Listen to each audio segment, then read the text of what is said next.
नमस्कार, आप देख रहे हैं टीवी 27 न्यूज और मैं हूं आपके साथ आर्या चतुर्वेदी। चलिए बुलेटिन की शुरुआत करेंगे इस वक्त की बड़ी खबर से। दिल्ली में इंडिया गठबंधन की आज महारैली होगी। दिल्ली के रामलीला मैदान में महारैली का आयोजन किया गया है। विपक्ष के कई बड़े नेता इस महारैली में शामिल होंगे। केजरीवाल की गिरफ्तारी के खिलाफ प्रदर्शन करेंगे और राहुल गांधी, मल्लिकार्जुन खड़गे रैली में शामिल होंगे। तेजस्वी यादव, महबूबा मुफ्ती भी रैली में शामिल होंगी।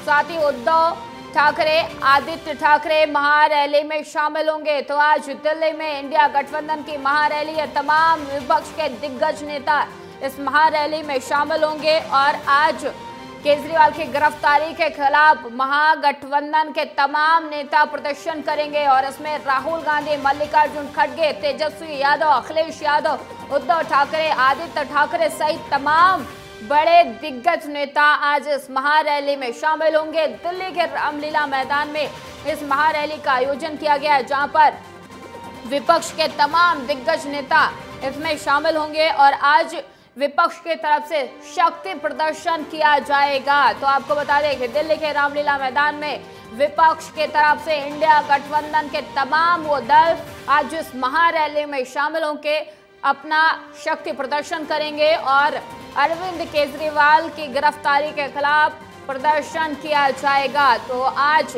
तमाम तैयारियों के साथ विपक्ष के बड़े नेता दिल्ली पहुंच चुके हैं। दिल्ली के रामलीला मैदान में इस महारैली का आयोजन और इस महारैली में विपक्ष दल इंडिया गठबंधन के तमाम बड़े नेता इसमें शामिल होंगे, चाहे फिर राहुल गांधी की बात कर ली जाए, मल्लिकार्जुन खड़गे की बात कर ली जाए या फिर उद्धव ठाकरे और आदित्य ठाकरे, अखिलेश यादव, महबूबा मुफ्ती सहित तमाम बड़े नेता इस महारैली का हिस्सा बनेंगे और उनके तरफ से ये प्रदर्शन किया जाएगा। तो इस वक्त की बड़ी जानकारी हम आपको दे रहे हैं। आज इंडिया गठबंधन की तरफ से महारैली का आयोजन किया गया है और दिल्ली के रामलीला मैदान में इंडिया गठबंधन के तमाम दिग्गज नेता शक्ति प्रदर्शन करेंगे और अरविंद केजरीवाल की गिरफ्तारी के खिलाफ उनके तरफ से यह शक्ति प्रदर्शन किया जाएगा। तो आपको बता दें कि 24 की लड़ाई को लेकर अब फिर से तैयारी शुरू हो चुकी है और विपक्ष लगातार एक्शन मोड में है और तमाम तैयारियां विपक्ष की तरफ से की गई हैं और आज दिल्ली के रामलीला मैदान में उनकी तरफ से महारैली का आयोजन किया गया है, जिसमें केजरीवाल की गिरफ्तारी के खिलाफ प्रदर्शन किया जाएगा।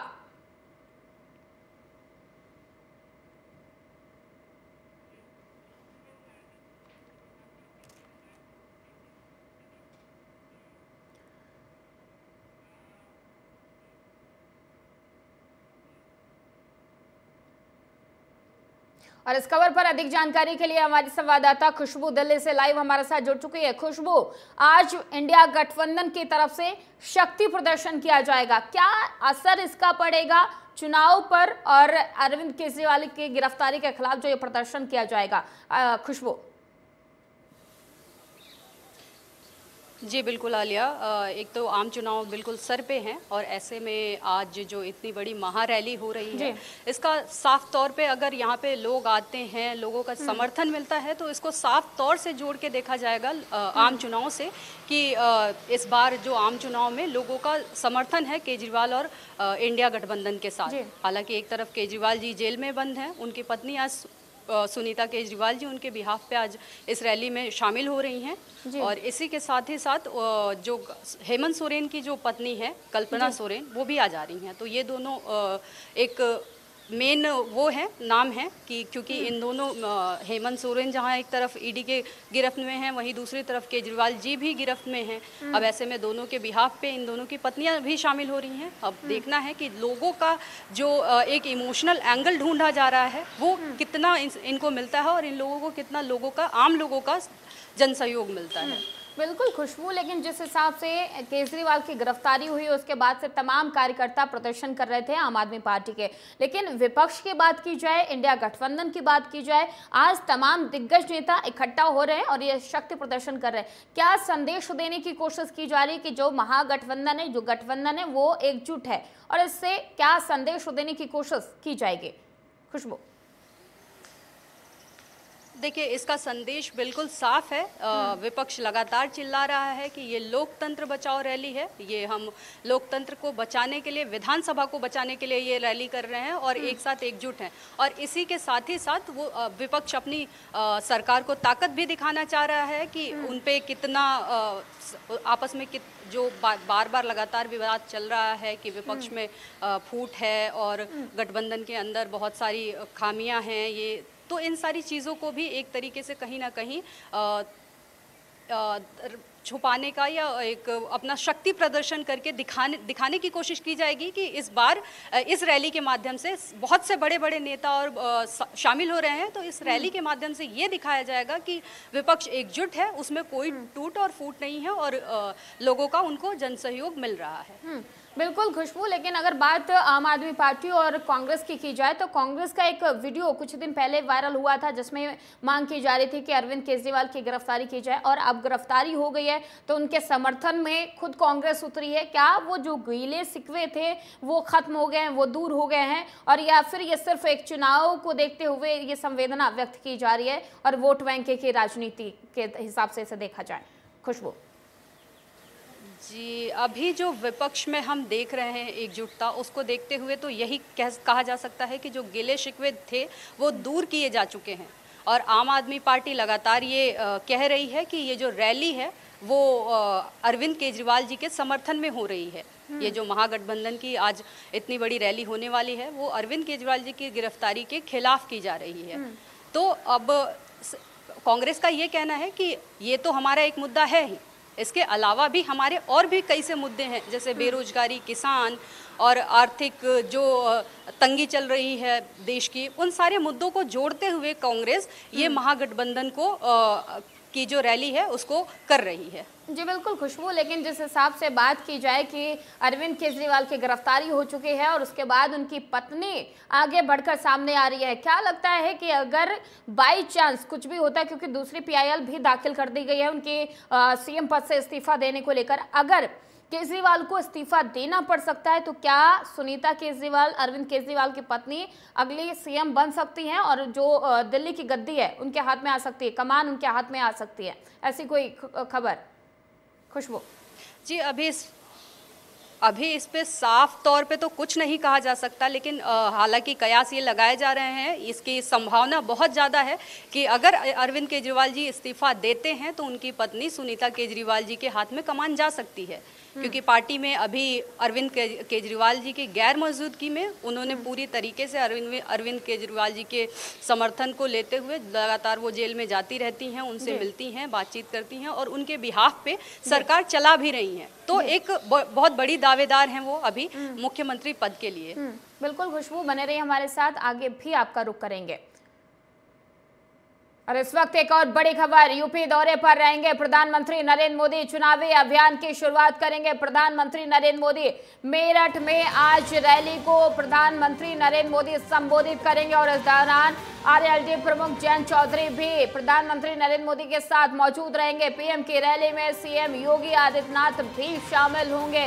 तो आज प्रधानमंत्री नरेंद्र मोदी मेरठ दौरे पर हैं, यहाँ पर रैली को संबोधित करेंगे प्रधानमंत्री नरेंद्र मोदी। और सबसे बड़ी खबर कि आरएलडी प्रमुख जयंत चौधरी प्रधानमंत्री नरेंद्र मोदी के साथ मंच भी साझा करेंगे। तो चुनावी दौर है और इस चुनावी दौर में खुद प्रधानमंत्री नरेंद्र मोदी ने प्रचार प्रसार की कमान अपने हाथों में ले ली है। मेरठ से ये चुनावी शंखनाद प्रधानमंत्री नरेंद्र मोदी आज करेंगे और यहाँ पर सीएम योगी आदित्यनाथ के साथ साथ आरएलडी प्रमुख जयंत चौधरी भी मौजूद रहेंगे। तमाम तैयारियां कर ली गई हैं, प्रशासन की तरफ से सुरक्षा के चाक चौबंद इंतजाम किए गए हैं। बात अगर कार्यकर्ताओं की जाए तो कार्यकर्ताओं में एक अलग सा जोश देखने को मिल रहा है। लेकिन सबसे बड़ी बात यह है कि आज प्रधानमंत्री नरेंद्र मोदी मेरठ दौरे पर रहेंगे, यहाँ पर वो चुनावी शंखनाद करेंगे और चुनावी रैली को भी संबोधित करेंगे। तो आपको बता दें कि प्रधानमंत्री नरेंद्र मोदी आज मेरठ दौरे पर रहेंगे। यहाँ पर तमाम तैयारियां पहले से कर ली गई है, बीजेपी कार्यकर्ताओं की तरफ से भी और प्रशासन की तरफ से भी सुरक्षा के चाक चौबंद इंतजाम किए गए हैं।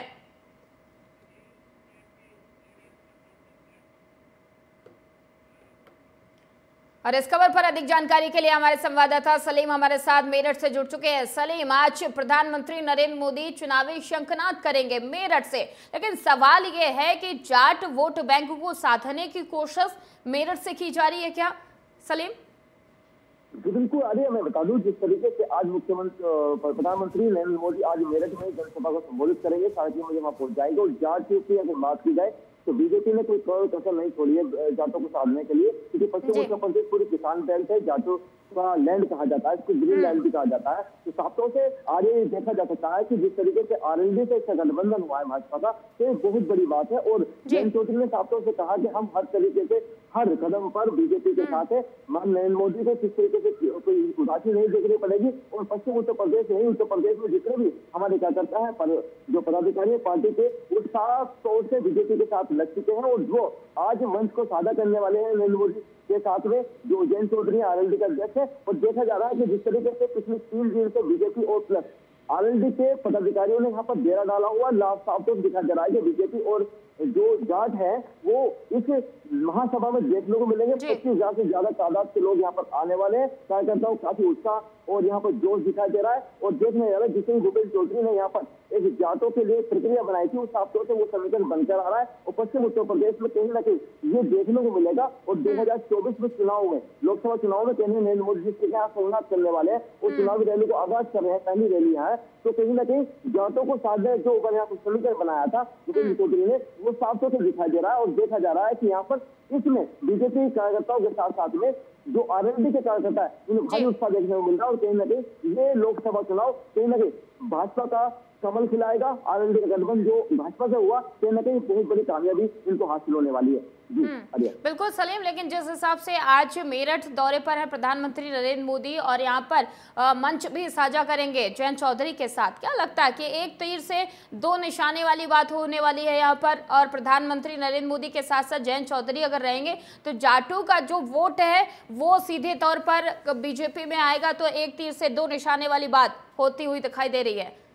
सलीम जी बिल्कुल आर्या, जिस तरीके से यहाँ पर आज पीएम मोदी के साथ में जयंत चौधरी आज मंच को साझा करने वाले हैं। और उनकी पहली रैली है जहाँ पर दोनों बड़े स्टार जो है आज एक साथ दिखाई देंगे। हालांकि मुख्यमंत्री योगी आदित्यनाथ जी होंगे और साथ तौर से हरियाणा के जो मुख्यमंत्री वो भी यहाँ पर नजर आने वाले हैं। और बीजेपी के जो मंत्री, कैबिनेट मंत्री, वो भी यहाँ पर दिखाई देंगे। भूपेंद्र चौधरी कल शाम यहाँ पर आ चुके हैं और शाम से ही वो जायजा ले रहे हैं। लेकिन अगर जाटों की बात की जाए तो 2019 के लोकसभा चुनाव में देखा गया था तो साफ तौर से बीजेपी ने कोई कसर नहीं छोड़ी है जाटों की। जब हमने क्षेत्रीय लोगों से बातचीत की, साफ तौर से दिखा जा रहा है कि उनके पास दूसरा कोई ऑप्शन नहीं है। क्योंकि प्लस पहली बात तो बीजेपी की और प्लस अब आरएलडी का जो गठबंधन हुआ है, इसके अलावा कोई जाटों के सामने कोई समीकरण नहीं है, जाटों के सामने कोई ऑप्शन नहीं है कि वो किसी और दल के साथ जाए। साफ तौर से उनका कहना है कि जिस तरीके से भाजपा सरकार ने यहाँ पर सड़कों का काम किया, विकास का काम किया है, तो उसके सामने कोई पार्टी नहीं थमती है, कोई पार्टी उनके सामने कोई जमती नहीं है। वो साफ तौर से बीजेपी के साथ खड़े हुए। और जिस तरीके से अब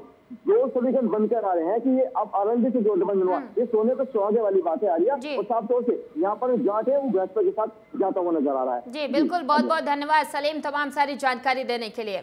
और इस वक्त की एक और बड़ी खबर, कांग्रेस केंद्रीय चुनाव समिति की आज बैठक होगी। बैठक में उम्मीदवारों के नामों पर मंथन किया जाएगा। कांग्रेस उम्मीदवारों की अगली लिस्ट पर चर्चा करेगी और अगली कांग्रेस की लिस्ट जल्द ही आ सकती है। तो आपको बता दें कि कांग्रेस लगातार अपने उम्मीदवारों को लेकर मंथन कर रही है और आज एक बार फिर से कांग्रेस अपने तमाम उम्मीदवारों को लेकर मंथन करेगी।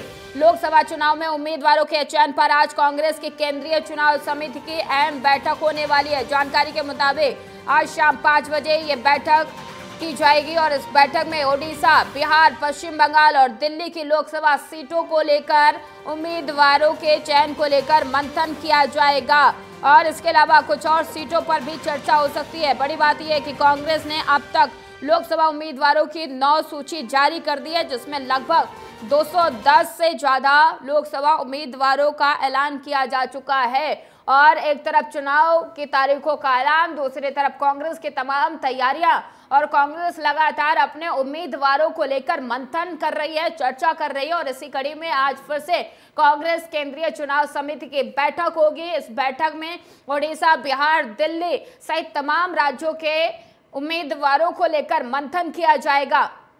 तो आपको बता दें कि वो राज्य जिसको लेकर ओडिशा, बिहार और पश्चिम बंगाल और दिल्ली, ये वो राज्य है जिनको लेकर आज कांग्रेस अपने उम्मीदवारों को लेकर मंथन करेगी, चर्चा करेगी और उसके बाद एक और लिस्ट यानी कि 10वीं लिस्ट कांग्रेस की तरफ से जारी की जा सकती है। शाम 5 बजे ये बैठक की जाएगी और बैठक में तमाम दिग्गज नेता शामिल होंगे। तो कांग्रेस केंद्रीय चुनाव समिति की आज बैठक होगी। और इस खबर पर अधिक जानकारी के लिए हमारी संवाददाता खुशबू सिंह हमारे साथ लगातार बनी हुई हैं दिल्ली से। खुशबू, आज कांग्रेस केंद्रीय समिति की बैठक है, क्या कुछ तैयारियां की गई हैं? किन राज्यों के उम्मीदवारों को लेकर आज कांग्रेस मंथन करने वाली है? खुशबू। देखिए आलिया, आज शाम 5 बजे कांग्रेस केंद्रीय चुनाव समिति की बैठक है। ये बैठक कांग्रेस ऑफिस पे होनी है और इसमें कांग्रेस के तमाम जो दिग्गज नेता हैं, जिसमें जैसे सोनिया गांधी जी, मल्लिकार्जुन खड़गे जी और राहुल गांधी जी भी मौजूद रहेंगे। और इस बैठक में आज कई राज्यों से के जैसे बिहार, उत्तर प्रदेश, झारखंड और दिल्ली के भी कैंडिडेट्स के नाम घोषित हो सकते हैं। तो ये बहुत जल्दी ही आज शाम तक हमें क्लियर हो जाएगा कि जो कांग्रेस की 10वीं सूची होगी उसमें किन किन के नाम आएंगे। जी बिल्कुल खुशबू, लगातार अगर उत्तर प्रदेश की बात की जाए तो अमेठी और रायबरेली ये 2 हॉट सीट हैं बनी हुई हैं, जिसको लेकर अभी तो कांग्रेस ने पत्ते नहीं खोले। क्या लगता है कि कोई गांधी परिवार से मैदान में उतर सकता है या फिर कोई नया चेहरा आएगा सामने? खुशबू। देखिए, साफ तौर पे तो कुछ नहीं कहा जा सकता। हो सकता है कि गांधी परिवार से ही किसी को मिल जाए और हो सकता है कि कोई नया उम्मीदवार भी इस बार मैदान में उतार दिया जाए। तो अभी इस बात पे साफ तौर पे कुछ नहीं कहा जा सकता। शाम तक ये बात पूरी तरीके से क्लियर हो जाएगी, जब हो सकता है कि आज शाम को कांग्रेस की 10वीं सूची जारी हो तो उस बात पे सारे पत्ते खोल दे। इस बार जो दोनों हॉट सीटें हैं यूपी की, उस पे कांग्रेस अपनी। बिल्कुल खुशबू, लेकिन जिस हिसाब से बीजेपी पहले से कई उम्मीदवारों के नामों का ऐलान कर चुकी है, लेकिन कांग्रेस इस कड़ी में काफी पीछे दिखाई दे रही है। और बड़ी चुनौती कांग्रेस के लिए ये भी बनी है क्योंकि कई बड़े दिग्गज नेता जो कांग्रेस के हैं वो चुनाव लड़ने से इनकार कर रहे हैं। अब मंथन किस चीज को लेकर कि कैसे कैसे नेताओं को मान मुनव्वल करके उन्हें मनाया जाए और मैदान में उतारा जाए, ये बड़ी चुनौती कांग्रेस के लिए बनी हुई है। खुशबू।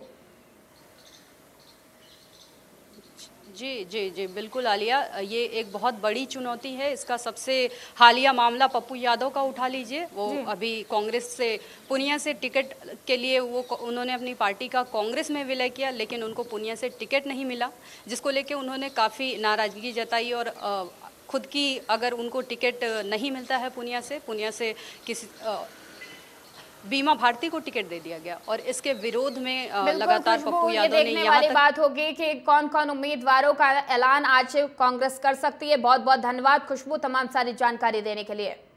और केंद्रीय मंत्री संजीव बालियान के काफिले पर पथराव किया गया, इस वक्त की बड़ी जानकारी आपको दे रहे हैं। मुजफ्फरनगर में चुनाव प्रचार के दौरान पथराव और पत्थरबाजी में मंत्री के गाड़ियों के शीशे टूटे हैं। मुजफ्फरनगर में कई गाड़ियों में तोड़फोड़ की गई है। मुजफ्फरनगर में बीजेपी प्रत्याशी हैं संजीव बालियान, उनके काफिले पर पत्थरबाजी की गई है। तो संजीव बालियान के काफिले पर पथराव हुआ है। तो आपको इस वक्त ये बड़ी जानकारी दे रहे हैं। मुजफ्फरनगर में चुनाव प्रचार के दौरान संजीव बालियान के काफिले पर पत्थरबाजी हुई है। पत्थरबाजी में मंत्री के गाड़ियों के कई शीशे टूटे हुए हैं। मुजफ्फरनगर में कई गाड़ियों में तोड़फोड़ की गई है। तो इस वक्त की बड़ी जानकारी हम आपको दे रहे हैं। संजीव बालियान के काफिले पर पथराव किया गया है और इस पथराव के दौरान मंत्री संजीव बालियान की कई गाड़ियों के शीशे टूटे। ये तस्वीरें आप देख सकते हैं। इन तस्वीरों में देखिए गाड़ियों के शीशे टूटे हुए दिखाई दे रहे हैं। ये वही गाड़ी हैं, ये काफिले की वो गाड़ियां हैं जिन पे आज पथराव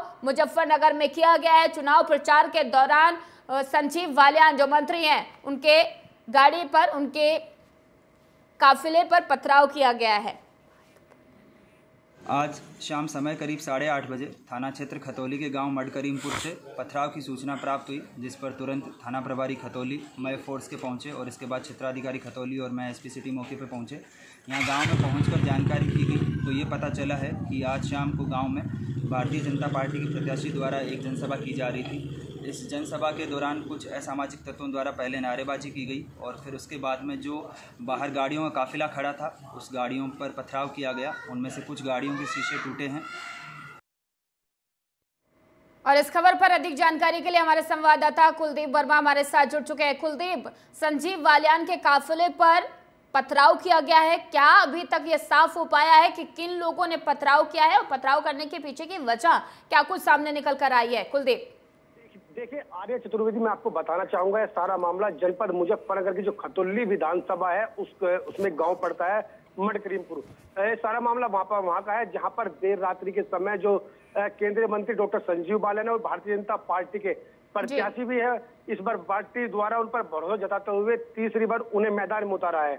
वही क्षेत्र में ये देर रात्रि एक गांव मडकरीमपुर में पहुंचे और वहां पर पहुंचने के बाद इन्होंने जब अपनी जनसभा को खत्म किया, उसके बाद जब गांव से बाहर निकल रहे थे तो गांव के कुछ असामाजिक तत्वों द्वारा पहुंचे और वहां पर उन्होंने नारेबाजी करते हुए जो भारतीय जनता पार्टी के कफिले की लगभग 6 गाड़ियां थी, उन गाड़ियों में उन्होंने तोड़फोड़ की और नारेबाजी शुरू कर दी, जिसको देखकर लगता है कि भारतीय जनता पार्टी के जो प्रत्याशी है उनका साफ साफ तौर पर क्षेत्र में विरोध भी देखने को मिल रहा है। पर इस क्रम में जब एसपी सिटी सत्यनारायण प्रजापति देर रात्रि के समय जब भी गांव में पहुंचे और अभी तक का खतौली थाना क्षेत्र में अभी तक कोई भी तहरीर मंत्री तरफ से नहीं आई है, जिसको लेकर अभी जो एसपी सिटी सत्यनारायण प्रजापति है वह लगातार सारे मामले की खोजबीन में जुटी हुई है।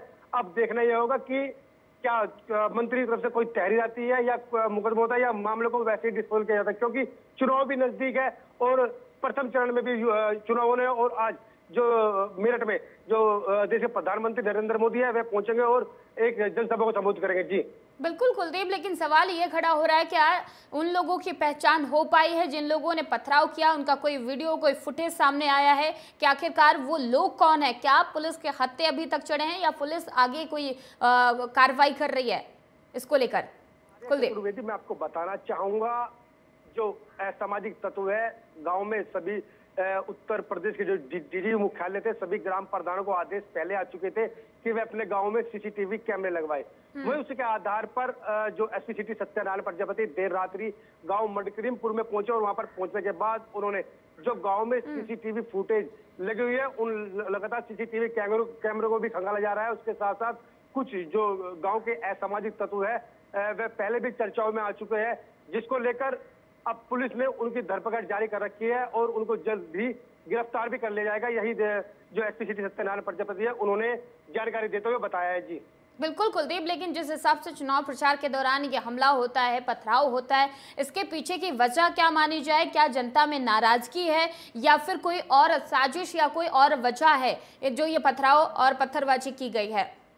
देखिए आर्या, मैं आपको बताऊंगा, ये एक खतौली विधानसभा का जो गांव है मडकरीमपुर, यह एक राजपूत यानी ठाकुरों का गांव माना जाता है, जहां पर कई यानी जो सरदना क्षेत्र है 24 है, वह संगीत सोम भाजपा नेता है, उनका भी देखते हुए कहीं विरोध प्रदर्शन किया जा रहा है, जिसको लेकर जब देर रात्रि के समय भारतीय जनता पार्टी के जो केंद्रीय मंत्री थे और भारतीय जनता पार्टी के प्रत्याशी थे संजीव बालियान, उनके साथ पूर्व विधायक विक्रम सैनी सहित अन्य पार्टी के कई नेता भी गांव में एक जनसभा को संबोधित कर रहे थे और संबोधित करने के बाद जब वे अपनी गाड़ी के नजदीक आ रहे थे तो गांव के ही कुछ 7 से 8 यानी राजपूत ठाकुर समाज के कुछ युवक थे जो बताया जा रहा है वह आए और उन्होंने सबसे पहले तो नारेबाजी की। उसके बाद में कुछ हाथापाई की भी सूचना मिल रही है, जिसके चलते उन्होंने पथराव शुरू कर दिया और पथराव के चलते जो भारतीय जनता पार्टी के जो प्रत्याशी है संजीव बालियान, उनकी लगभग 6 गाड़ियों के जो कफिले में 6 गाड़ियां थी।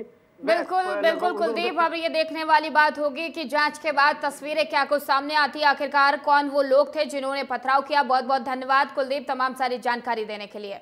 और गृह मंत्री अमित शाह आज राजस्थान दौरे पर रहेंगे। इस वक्त की बड़ी जानकारी हम आपको दे रहे हैं। गृह मंत्री अमित शाह आज राजस्थान दौरे पर रहेंगे, 2 दिवसीय दौरे पर रहेंगे अमित शाह।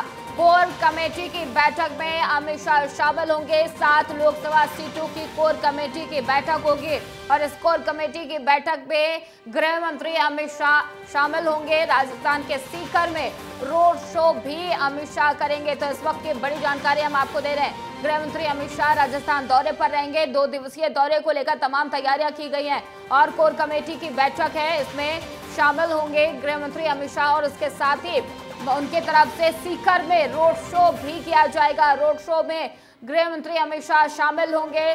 तमाम तैयारियां की जा रही है और एक तरफ चुनाव, दूसरी तरफ ये तमाम दौरे काफी अहम माने जा रहे हैं और गृह मंत्री अमित शाह राजस्थान दौरे पर रहेंगे। यहां पर कोर कमेटी की बैठक की जाएगी और इस कोर कमेटी की बैठक में गृह मंत्री अमित शाह शामिल होंगे। 2 दिन का राजस्थान का दौरा बेहद अहम और खास माना जा रहा है। आपको बता दें, गृह मंत्री अमित शाह राजस्थान दौरे पर रहेंगे और यहां पर कोर कमेटी की बैठक, और इस बैठक में गृह मंत्री अमित शाह शामिल होंगे और इसके साथ ही वो सीकर में रोड शो भी करेंगे।